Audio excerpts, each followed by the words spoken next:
은혜 받으시기를 바랍니다. 네. 이스라엘의 각 지파 대표 정탐꾼들이 가나안 땅을 두루 살핀 후에 보고를 하게 됩니다. 저희가 살폈던 내용들을 보고를 하게 되는데 그 보고한 내용을 듣고 온 백성들이 들끓어 오르게 되었습니다. 12명의 정탐꾼들 중에서 10명은 불신앙의 보고를 했었고 나머지 2명은 긍정적인 믿음의 보고를 했었습니다. 근데 이 백성들 전부 다가 10명의 부정적인 불신의 보고를 다 받아들인 것입니다. 그래서 그들은 원망하고 좌절했고 또 분노했습니다. 그러니까 지금 이때뿐만이 아니라 항상 어떤 일이 있든지 간에 사사건건 원망, 불평, 또 불신에 가득 차 있었던 이 이스라엘 백성들에게 하나님께서는 진노를 참지 않으셨습니다. 불신의 보고를 했었던 이 10명의 정탐꾼들을 재앙으로 죽이시고 또 그에 동조했던 이 백성들에게는 그들이 믿었던 대로, 그들이 믿은 게 뭐예요? 우리는 여기서 죽겠구나. 그 믿음대로 앞으로 가나안 땅을 밟지 못할 것이며 광야에서 다 죽으리라고 선언을 하셨습니다. 자, 모세가 이 하나님의 추상과 같은 말씀을 선포하자 온 백성들이 그제서야 슬퍼하기 시작합니다. 지금 눈앞에 사람이 하나님의 재앙으로 죽어나가 봐야 이 사람들이 그 모습을 보고 정신을 차리는 것입니다. 지금까지 그래왔지 않았습니까? 하나님께서 이 백성들에게 기적의 은혜를 그렇게 베풀어 주셨는데 그 은혜를 밥 먹듯이 겪었으면서도 불구하고 항상 일만 만나면 원망, 불평, 불순종하다가 그때 가서 또 심판이 내려지게 되면은 또 그제서야 하나님 앞에 잘못했다고 싹싹 빌게 되고, 그렇죠? 그래도 어쨌든 간에 정신을 차린다라는 것, 이게 중요한 일 아니겠습니까? 뭐 실컷 얻어 터지건 책망을 듣던 간에 중요한 것은 돌아오는 것입니다. 돌아오는 게 중요한 거예요. 탕자가 아버지의 유산을 탈취하다시피 받아서 집을 뛰쳐나오지 않습니까? 이게 얼마나 폐륜아입니까? 유산이라는 것은 아버지가 돌아가셔야 상속을 받을 수 있는 것인데 살아 계심에도 불구하고 유산을 내달라. 그래서 이제 집을 나왔습니다. 외국에 나가서 그 많은 돈을, 아버지가 꽤 부자였었는데 그 많은 돈을 흥청망청 다 쓰고는 곧 빈털터리가 되어서 거지같이 살다가 그때 가서야 아버지 집이 생각이 나는 거예요. 그래서 아버지 집에 종으로라도 들어갈까 싶어서 집으로 돌아오게 됩니다. 이 아버지가 어떻게 반응을 합니까?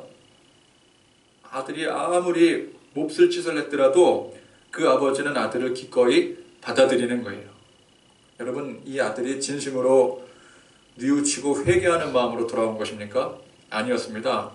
살다 못 살겠으니까 염치 없이 자기라도 좀 어떻게 해서든 연명하겠다고, 아버지 집에 가면 혹시라도 뭐 하나 얻어먹을 거 있을까? 염치 없이 자기 살자고 돌아온 거예요. 그래도 이 아버지는 기꺼이 받아들이는 정도가 아니라 이 아들을 위해서 잔치를 크게 베풉니다. 사람이 몇 명 죽어나가고 하나님의 추상 같은 말씀을 듣고 나니 그때서야 두려움이 생기게 되고, 그래서 백성들이 하나님 앞에 슬퍼했다면 비록 그 동기가 진심으로 회개하고 뉘우치는 그 마음이 아니었을지라도 일단 그렇게 자신들의 처지를 슬퍼했다는 것, 이게 중요한 것입니다. 탕자가 자신의 처지를 슬퍼하며 돌아왔다라는 거, 돌아온 게 중요한 거 아니겠습니까? 그러면서 이제 하나님 앞에 살려달라고, 용서해달라고, 우리가 잘못했다고, 잘못 생각한 것 같다고 그렇게 매달리면 하나님은 아무리 염치 없이 그렇게 백성들이 하나님 앞에 다시 간구한다 할지라도 하나님은 이 백성들 다 용서해 주시고 이전 일들, 하나님께서 이 백성들을 심판하시겠다라고 하셨던 그 모든 일들을 다 없었던 것으로 덮어주십니다. 여러분, 우리가 하나님의 크신 은혜로 하나님의 거룩한 의의 자녀들이 되었습니다.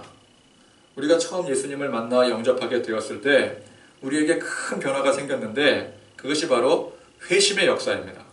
진정한 회개가 이루어진 거예요. 죄인에서 의인으로 돌아오게 된 것입니다. 자, 그런데 그렇게 회심해서 우리가 하나님의 의인이 되었다고 해서 이제 더 이상 우리에게 회개가 필요가 없는 것입니까?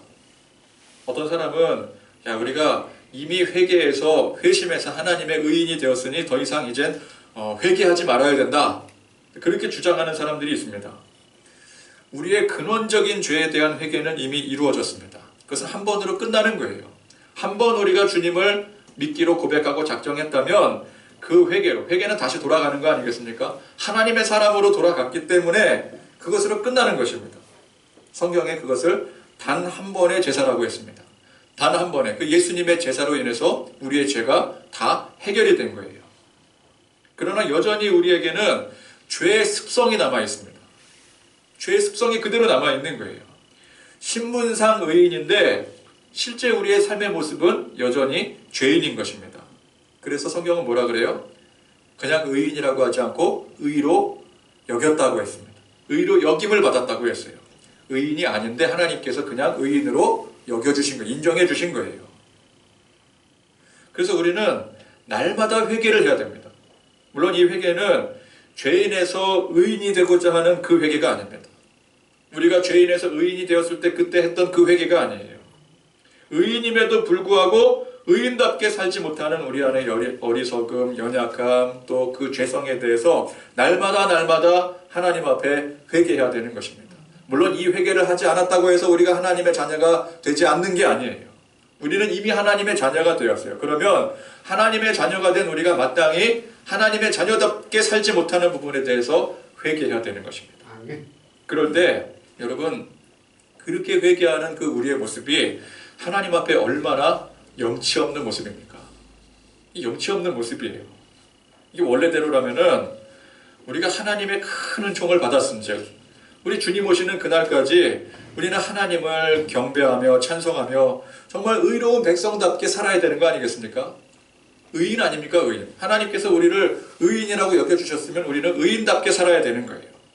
그런데 이 죄악된 세상 가운데 거하면서 우리는 그 하나님의 은혜를 잊고 살아갈 때가 너무나도 많습니다. 세상 즐거움, 세상 유혹에 빠져서 하나님께서 싫어하실 만한 행동들을 하며 살 때가 참 많이 있어요. 여러분 우리가 우리의 양심을 걸고 깊이 생각해 보면은 여러분 우리 다 죄인들 아닙니까? 의인은 없나니 하나도 없다고 했어요.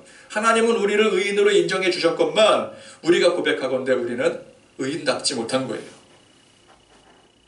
그 모습이 우리의 이 모습이 지금 이 이스라엘 백성들의 모습과 사실 별반 다를 바가 없는 모습입니다.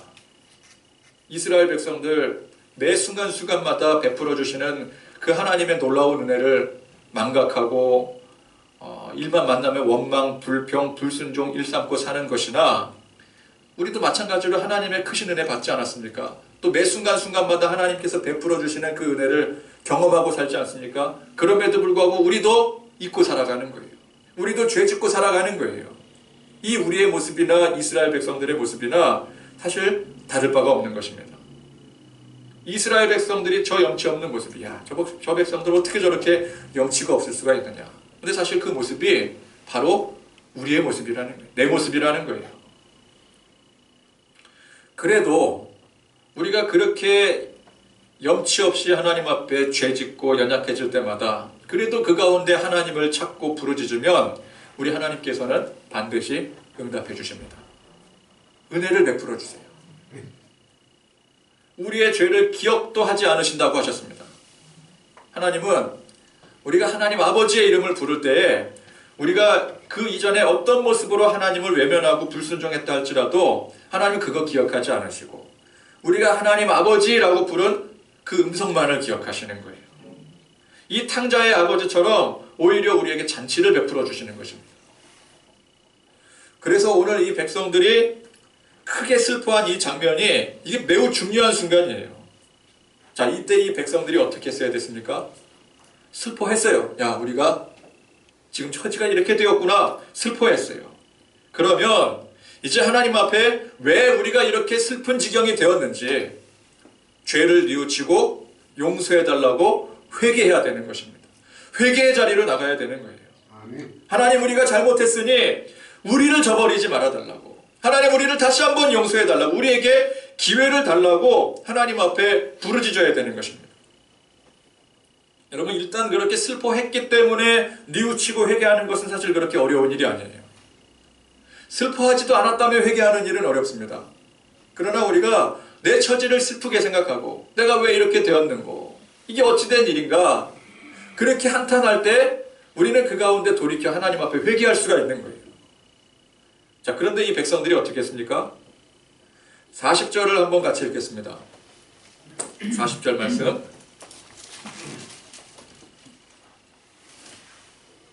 자, 슬퍼는 했는데 39절에 이 모세의 하나님의 말씀을 듣고 백성들이 슬퍼는 했는데 그 다음에 한 행동이 중요해요. 40절 말씀.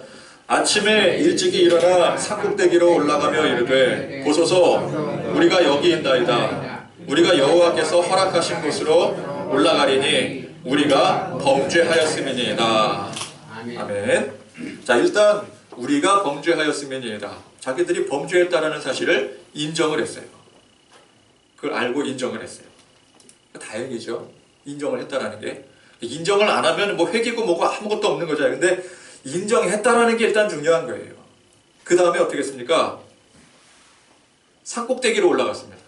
왜 산꼭대기로 올라갔을까요? 보통 우리가 이 대목에서 인정을 했으면 그 다음에 산꼭대기에 올라가면은 그럼 뭐 해야 돼요? 기도를 해야죠. 무릎 꿇고 바위에 무릎 꿇고. 왜 바위에 무릎 꿇고 기도를 할까요? 일부러 무릎 아프라고. 근데 죄 지었으니까. 그래서 이제 우리가 뭐 산에 올라가서 막 그 소나무 뿌리도 잡고 흔들고 여름밤에 여러분 여름밤에 소나무 잡고 기도해 보셨습니까? 모기가 엄청 뜯거든요. 괴로운 거예요. 바위 위에 올라가서 기도하면은 무릎이 베겨나지 않습니다. 그래서 산꼭대기에 올라가면은 그렇게 자신들의 죄를 인정하고 고백하며 하나님 돌이키겠습니다. 하나님 용서해 주세요. 그렇게 기도하러 올라가야 되는데 여러분 이 백성들이 기도하러 올라갔습니까? 아닙니다. 자기들 멋대로 가나안 땅을 치러 진격하러 올라간 거예요. 가나안 땅은 하나님께서 이 백성들에게 약속하신 땅이었습니다. 그래서 오늘 우리가 같이 읽었던 이 40절 말씀, 그들의 말 속에 우리가 여호와께서 허락하신 곳으로 올라가리니 이 말이 맞는 것 같아요. 하나님께서 우리에게 약속하신 땅이니 능히 취할 수 있다라고 고백했던 여호사와 갈렙의 믿음을 보는 것 같아요. 하나님께서 우리에게 약속의 땅을 주셨으니 우리가 능히 취하리니 허락하신 곳으로 올라가리니 그 말이 하나님께서 우리에게 약속하신 땅이니 능히 취할 수 있다라고 고백했던 그 믿음을 보는 듯합니다. 보는 듯해요. 그러나 지금 이 백성들이 할 일은 하나님 앞에 죄를 뉘우치고 회개하는 일이지 그 약속 믿고 싸우러 가는 게 아닙니다. 하나님께서는 이미 그 약속을 지키지 않은 이 백성들을 심판하시기로 작정을 하셨어요. 그래서 지금 상황에서는 그 약속이 이미 무효화가 되었기 때문에 하나님께서 이 땅을 그 가나안 땅을 이 백성들에게 주시고자 했던 그 약속이 무효화가 되어버렸어요. 왜? 백성들이 불순종함으로. 그렇기 때문에 지금은 하나님의 긍휼의 은혜를 기다려야 될 때예요. 약속 믿고 전진할 때가 아니라는 거예요. 또 설령 그들이 믿음으로 그 땅을 취한다 하더라도 하나님의 명령 없이 자기들끼리 마음대로 치러가는 거 아닙니다. 하나님이 인도하셔야 되는 거예요. 하나님께서 가라 명하셔야 되는 거예요. 그러니까 지금 이 백성들이 뭐라 그래요? 우리가 여호와께서 허락하신 곳으로 올라가리니 이게 믿음의 말인 것 같지만 그렇게 고백하고 이 산에 올라간 그 행위 자체가 불순종인 거예요. 지금 그럴 때가 아니라는 거예요. 이 백성들은 본질적으로 하나님 앞에 불순종하는 백성, 본질적으로 하나님의 백성이 아닙니다. 하나님의 백성은 그 삶의 목적이 하나님의 영광을 위하여 사는 거예요. 하나님의 뜻에 합당하게 따르는 거예요. 모세나 여호수아와 갈렙의 삶의 목적이 무엇이었습니까? 모세의 삶의 목적이 뭐였어요? 여호수아와 갈렙이 지금 뭘 위해 뛰고 있습니까? 가나안입니까? 아닙니다. 가나안은 하나님께서 약속하셨으니 하나님의 약속 때문에 목적이 된 것이지 그 가나안 땅 들어가는 것 자체가 삶의 목적이 되는 게 아니에요. 모세나 이 여호수아와 갈렙의 삶의 목적은 하나님 앞에 영광 돌리는 겁니다. 하나님의 뜻에 따르는 것이었어요. 그래서 하나님께서 그 땅을 취하라 하시면 취하는 것이고 광야에 머물러 있으라 하면은 광야에 머물러 있게 되는 것입니다. 나중에 여러분 아시다시피 모세가 정작 이 모세가 가나안 땅을 들어가지 못하게 돼요. 여러분 그때 그 모세의 반응이 어떻습니까? 내 인생 전부를 건 저 가나안 땅에 하나님께서 마지막에 그 땅을 못 들어가게 하시니 그래서 하나님을 원망하고 시리에 빠져버렸습니까, 모세가? 그렇지 않습니다.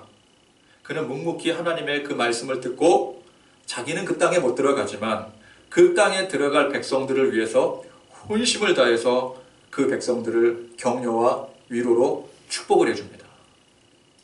여러분, 이 모세라고 섭섭하지 않았겠습니까? 인간적인 마음에. 그렇잖아요. 모세가 지금 무엇 때문에 이 고생을 하고 있습니까? 이 백성들 끌고 하나님 약속하신 저 적과 꿀이 흐르는 가나안 땅 들어가기 위해서 지금 이 고생을 했는데 누구 때문에 고생한 거예요? 백성들 때문에 고생한 거 아닙니까? 그런데 정작 이 모세는 못 들어가게 하나님께서 막으시는 거예요. 사람인지라 섭섭할 수 있습니다. 그러나 그 섭섭한 것보다 하나님의 뜻에 따르고 순종하는 게 더 중요했어요. 왜 그렇습니까? 이 모세의 삶의 목적이 가나안이 아니라 하나님이었기 때문에 그렇습니다. 가나안이 목적이었다면 모세는 분명히 섭섭했을 거예요. 섭섭함이 더 컸을 거예요. 그러나 가나안도 중요하지만 하나님의 말씀 따르는 게 더 중요했기 때문에 하나님의 말씀을 따라 순종하는 삶이 그의 삶의 목적이었기 때문에 섭섭한 마음이 조금 있었지만 하나님의 말씀이 더 중요한 거예요. 그래서 섭섭하지 않았어요.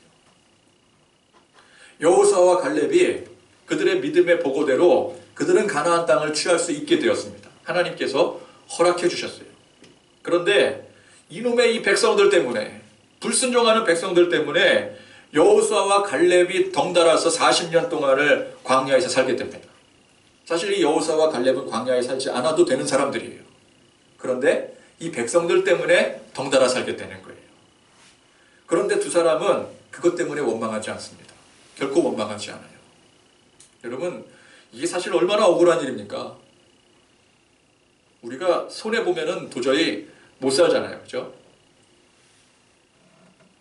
단 한 푼이라도 손해보면 우리 못 삽니다. 한 시간이라도 손해보면 우리는 뭐 못 참잖아요. 특히 이제 남자들 운전할 때, 그죠? 누가 내 앞에 끼어들기라도 하면은 그거 못 견디고 쫓아가서 다시 추월하는 거 아닙니까? 그 한순간도 못 견디고 아닌 것 같은 표정을 지으시는데 제가 뒤에서 다 봤거든요. 사실 우리는 억울한 일이에요. 이거는 40년을 지금 손해본 거예요. 누구 때문에? 순전히 백성들 때문에. 너희들 때문에 내가 40년 동안을 손해를 보는 거야. 하루 이틀도 아니고 40년을. 세상에 40년이라는 세월을 그냥 허송세월로 남 때문에 그거를 다 버리게 된다면은 이게 돈이 문제가 아니잖아요. 이거 얼마나 억울한 일입니까? 내가 잘못한 것도 아닌데. 사실 오늘 제일 먼저 이 산꼭대기에 올라서 저 가나안 땅을 치고 싶은 사람이 누구 계세요? 사실 여호수아와 갈렙이라고요. 저 땅은 지금 우리가 들어가야 되는 땅이에요. 하나님께서 허락해 주셨다고요. 이 백성들에게는 허락해 주시지 않았어요. 우리는 믿음대로 고백을 했어요. 믿음대로 고백했더니 하나님께서 그래 믿음대로 될지어다. 그래서 저 땅은 우리가 취해야 될 땅이지 저들이 취해야 될 땅이 아니란 말이에요. 지금 이 산에는 사실은 여호수아와 갈렙이 올라가야 된다고요. 그러나 이 여호수아와 갈렙이 어떻게 합니까? 묵묵히 40년의 세월을 감내하는 거예요. 인내하며 감내하는 거예요. 이 여호수아와 갈렙이라고 억울한 마음 안 들겠습니까? 그러나 그 억울함보다 하나님의 뜻에 따르고 순종하는 것이 더 중요했습니다. 왜 그렇습니까? 그들도 마찬가지예요. 삶의 목적이 가나안에 있는 것이 아니라 하나님 자체가 목적이었기 때문에 그래요. 그래서 하나님이 목적이 되기 때문에 하나님이 함께 계신 곳이라면은 그곳이 광야든 애굽이든 가나안이건 상관이 없는 거예요. 하나님이 여기서 기다리라 하시면 그냥 기다리면 되는 거예요. 그게 억울할 게 없는 거예요. 인간적으로 좀 억울한 마음이 조금 들지언정 하나님을 향한 마음이 더 크기 때문에 억울하지 않은 거예요. 그러나 이 불순종하는 백성들의 삶의 목적은 순전히 세상을 향해 있습니다. 그들은 하나님이 목적이 아니라 하나님께서 주시는 결과물이 목적이었어요. 지금 이 이스라엘 백성들에게 있어서 하나님께서 주시는 최대의 결과물이 무엇입니까? 가나안 땅 아닙니까? 지금 가나안 땅으로 전진해 나가고 있는 거 아니겠어요? 최상의 결과물이 젖과 꿀이 흐르는 가나안 땅이에요. 그래서 이들의 목적은 뭐가 돼요? 가나안이 목적이 되는 거예요. 저 가나안 땅. 그 가나안 땅을 얻지 못할 것 같으니 원망하고 좌절하고 분노하고 또 자기들이 하나님 앞에 범죄함으로 심판을 당하게 돼서 저 가나안 땅을 못 얻게 되니 그 죄를 깨닫게 되었어도 여전히 그들의 목적은 뭐라고요? 가나안이라는 거예요. 세상이 그들의 목적이 되는 거예요. 그래서 오늘 이 백성들이 슬퍼하며 자기들의 죄를 깨달았어도 그 가운데 하나님 앞에 돌이키려고 하는 것이 아니라 기어이 저 가나안 땅을 향해 전진하려고 하는 것입니다. 왜? 하나님의 목적이 아니라 가나안이 목적이 되었기 때문에. 이 얼마나 어리석고 그릇된 모습입니까? 이들은 그때 가서야 야, 저 땅이 하나님께서 약속하신 땅이니 우리가 올라가 취하자 그렇게 덤벼듭니다. 그러나 이미 하나님께서 이들에게 그 땅을 주시지 않기로 작정을 하셨어요. 그럼 순서가 무엇입니까? 그래도 약속이니까 우리가 믿고 나아가겠습니다. 이게 아닙니다. 하나님께서 그 약속을 취하하셨기 때문에 순서가 뭐예요? 다시 그 약속을 받아야 되는 거예요. 갱신을 받아야 되는 거예요. 하나님 약속 취소하셨다니까요. 그럼 다시 하나님의 약속을 받아야지 지금 약속을 받지도 않은 상태에서 뭘 하겠다라는 것입니까? 하나님께서 애초에 약속하시기를 저 땅을 이 백성들에게 주시겠다 그렇게 하셨으면서 나중에 다시 안 주신다라고 하니 하나님 스스로 약속을 어기신 것입니까? 아닙니다. 하나님은 하나님의 백성들, 내 백성들에게 저 땅을 주시는 거예요. 지금 이 이스라엘 백성들 전부에게 땅을 주시겠다고 하지 않으시고 내 백성에게 주시겠다고 했어요. 내 백성은 어떤 백성입니까? 하나님의 말씀에 순종하고 하나님의 뜻에 따르는 백성들이 하나님의 백성인 거예요. 하나님은 그런 내 백성들을 저 약속의 땅으로 인도해 주신다라고 하셨지 이방인들을 그 땅에 인도해 주시는 게 아니에요. 애굽인들을 그 땅으로 인도해 주시는 게 아니에요.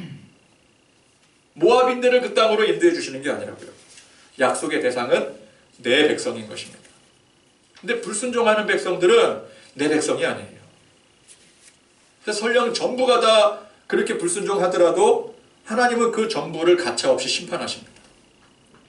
단 두 사람만 내 백성이라 할지라도 하나님은 그 단 두 사람에게 약속을 반드시 지키시는 줄 믿으시기 바랍니다. 아멘. 하나님은 약속의 하나님이세요. 아멘.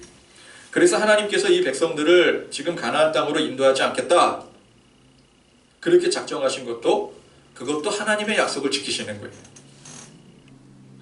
그들 중에 하나님의 백성은 두 사람밖에 없었어요. 모세를 포함해서 세 사람밖에 없었어요. 그럼 하나님께서는 하나님의 백성만 인도해 주시는 거예요. 그런데 이 백성들은 그 개념 자체를 몰랐어요. 그냥 우리가 여기까지 왔으니까 하나님께서 우리를 인도해 주시는가 보다 그렇게 착각을 했어요.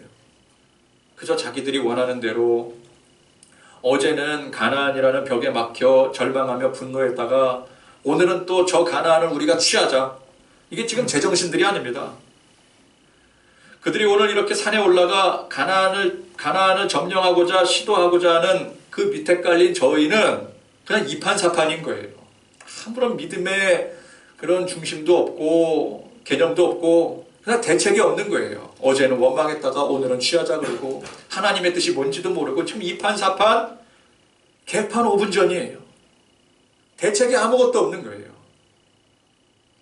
여러분 세상을 보면 이와 같습니다. 교회보다 세상이 더 합리적이고 이치적이고 과학적인 것 같아 보여요. 교회는 비합리적이고 비과학적인 것처럼 보여요. 야, 어떻게 지성인이 배웠다 하는 사람이 교회에서 주장하는 그런 말도 안 되는 신화 같은 이야기들을 믿을 수가 있느냐. 세상 사람들이 우리를 향해 그렇게 말하지 않습니까? 그런데 여러분 그렇게 지성을 주장하고 합리성을 주장하는 세상만큼 이판사판 대책 없는 곳이 사실 없습니다. 여러분 지금 이 세상을 한번 주의 깊게 둘러보십시오. 인간이 이루어낸 지식, 문명, 과학 눈부시게 발전을 했습니다. 정말 눈부시게 발전을 했어요. 그러나 좀 더 깊이 보게 되면은 그렇게 인간이 이루어낸 것보다 이루지 못한 것들이 훨씬 더 크고 깊어요. 이룬 게 많은 것 같지만 이루지 못한 게 훨씬 더 많아요. 세상은 굉장히 거대합니다. 생각보다 거대해요. 여러분 세상은 여전히 미스테리한 일들, 또 과학적으로 이성적으로 증명되지 않고 설명이 되지 않는 일들이 훨씬 더 많이 있습니다. 여러분 인류가 발견해낸 이치가 얼마나 될까? 세상 이치에 비해서. 1%나 될까요? 아무리 똑똑한 사람이라도 이 세상의 무한한 진리를 그 가운데 얼마나 알고 있겠습니까? 1%라도 알고 있을까요? 우리 모르는 거예요. 너무 모르는 거예요. 몰라도 한참 모르는 거예요. 우리 눈에 보이는 세계보다 보이지 않는 세계가 훨씬 더 크고 깊은 것입니다. 근데 사람들은 어때요? 자기들이 마치 다 아는 것처럼 착각을 하며 살아갑니다. 당장 태풍이나 지진 같은 그런 자연재해를 만나면 꼼짝도 못하면서 저 기고만장해요. 자신들이 이루어놓은 업적들 자랑하며 살아갑니다. 하늘 높은 줄 모르고 살아가요. 교만합니다. 자기 잘난 맛에 살아가요. 그러면서 전능하신 하나님을 무시하고 멸시합니다. 천지를 주관하시고 다스리시고 섭리하시는 하나님을 무시한 채 자기 앞날도 모르면서 아무 문제 없이 살 수 있다고 믿어요. 이게 얼마나 대책 없는 모습입니까? 여러분 세상 잘 보세요. 대책이 없어요. 한 치 앞도 내다볼 줄 모르면서 아무런 대책이 없어요. 뭐 저축을 하고 보험을 들고 아무리 그러면 뭐합니까? 내일 당장 무슨 일이 일어날지 모르는데 대책이 없는 거예요. 실제적으로 세상은 대책이 없는 거예요. 아무것도 몰라요.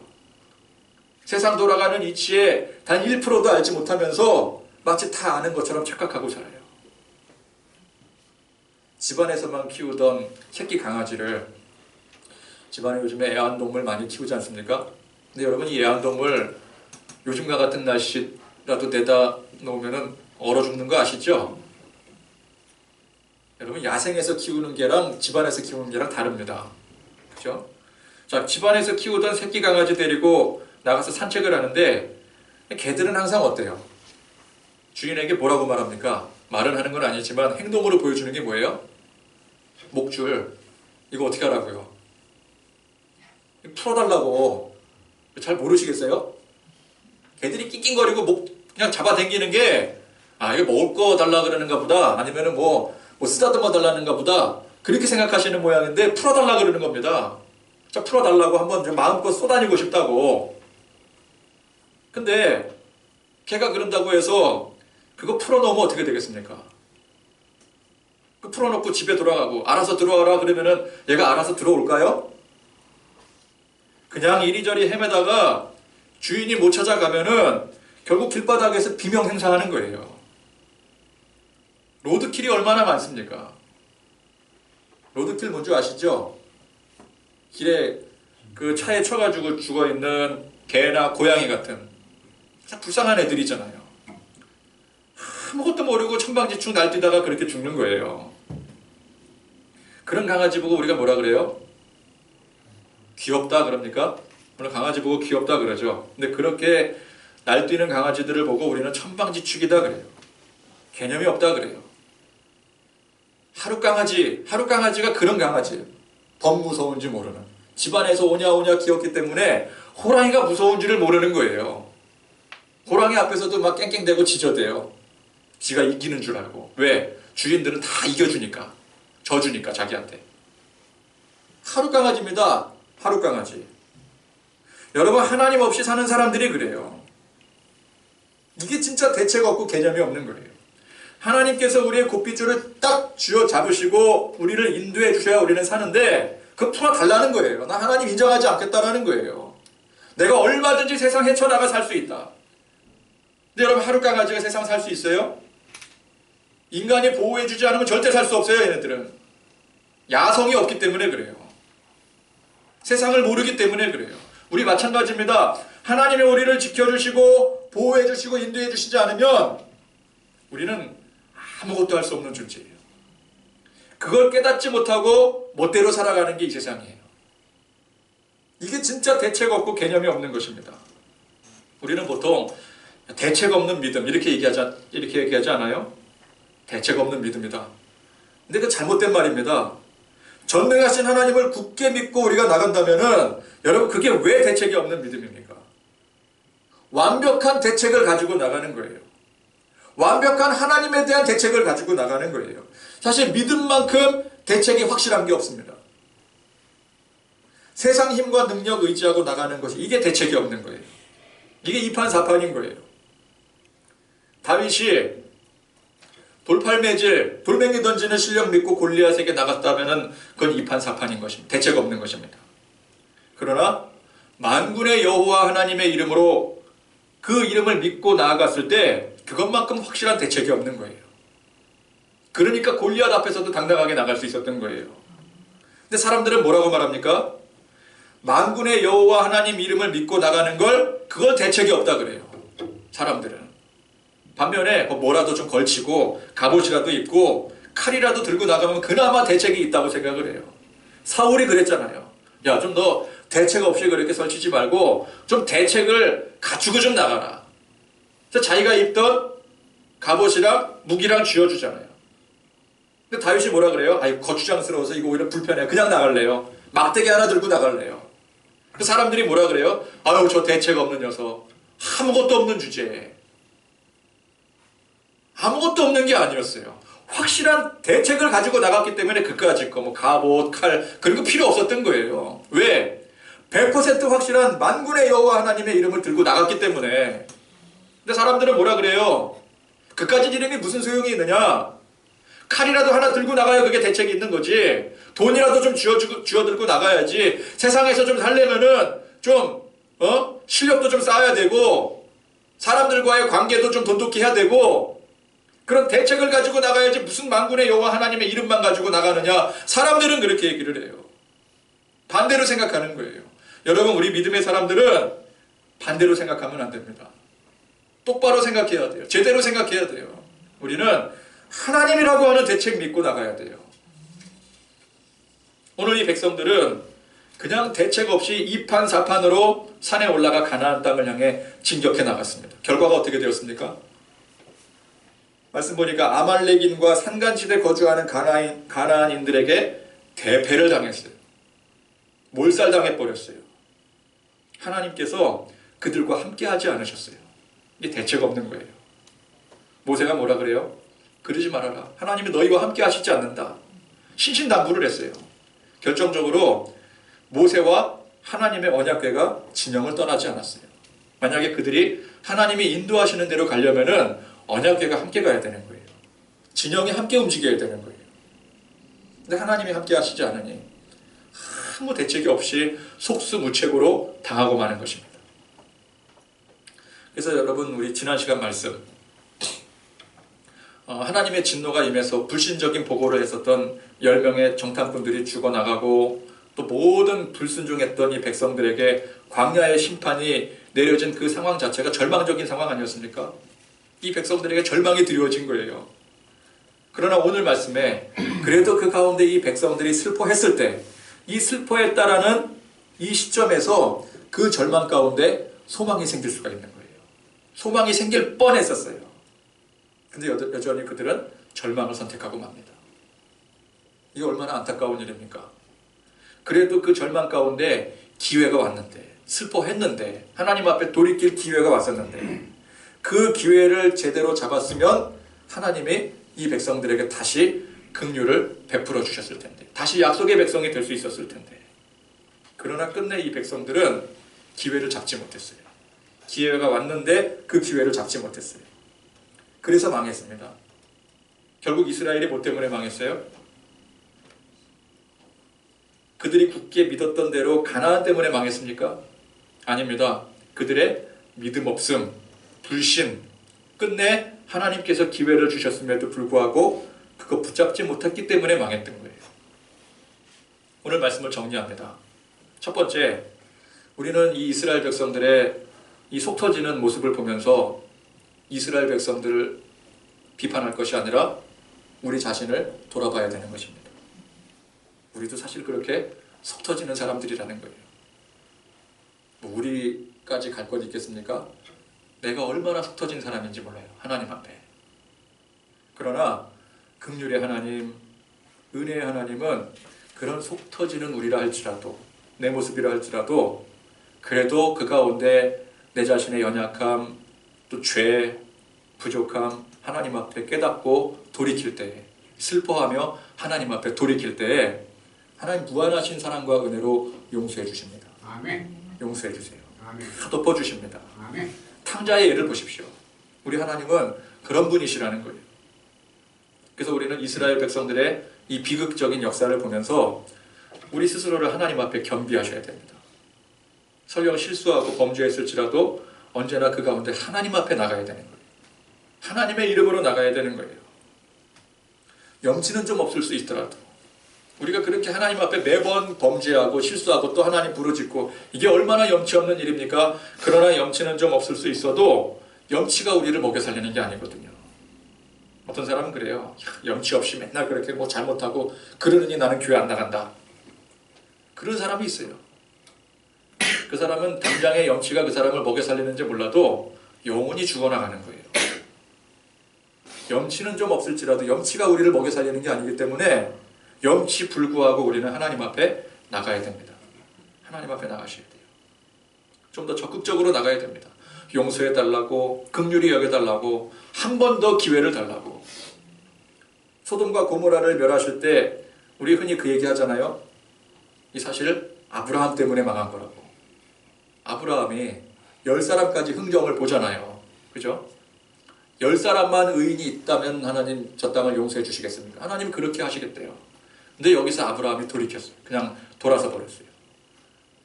그래도 염치 불구하고 한 사람까지 내려갔더라도, 한 사람 롯이 있었잖아요. 그래도 하나님 살려주신 한 사람만 있더라도 하나님 혹시 저 소돔과 고모라 용서해 주시지 않겠습니까? 이게 얼마나 염치 없는 일이에요. 처음에 50명에서부터 내려가서 지금 10명까지 내려간 것도 염치 없는 일인데 거기다 한 사람, 하나님이 작정하시고 저 땅을 멸망하시겠다고 했는데 감히 한 사람이 나서서 야, 의인 한 사람만 있어도 좀 살려주세요. 근데 그렇게 못했어요. 왜? 너무 염치가 없었기 때문에. 야, 10명까지만 해도 이거 굉장히 좀 민망한 일인데 10명은 있겠지 그렇게 생각을 한 거예요. 근데 최대한 염치 불구하고 한 명까지 내려갔더라면은 소돔과 고모라 백성들 다 살았습니다. 그러니까 우리가 하나님 앞에 염치 불구하고 구해야 되는 거예요. 하나님 용서해 주세요. 이번 한 번만 더 용서해 주세요. 우리가 생각하기에도 찜찜해요 좀. 내가 지금 이 부분에 대해서 몇 번을 제가 기도를 하는 거야. 내가 생각해도 막 짜증나고 그러지 않아요? 우리 그 습관적으로 잘못하는 거 있잖아요. 그죠? 그럼 습관적으로 기도하게 되잖아요. 그러다가 보면은 스스로 나 자신에 대해서 진력이 나버려요. 그래서 그 부분에 대해서 아유 그냥 기도하지 말자 그렇게 되는 수가 있어요. 그럼에도 불구하고 우리는 염치 불구하고 기도해야 됩니다. 아멘. 어제 잘못하고 기도하고 오늘 또 잘못하고 기도해도 또 기도해야 되는 거예요.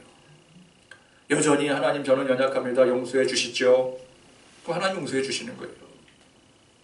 사랑과 긍휼의 하나님 앞에 적극적으로 간구하는 여러분들 되시길 바랍니다. 아멘. 두 번째는 영적 분별력을 키워야 된다는 것입니다.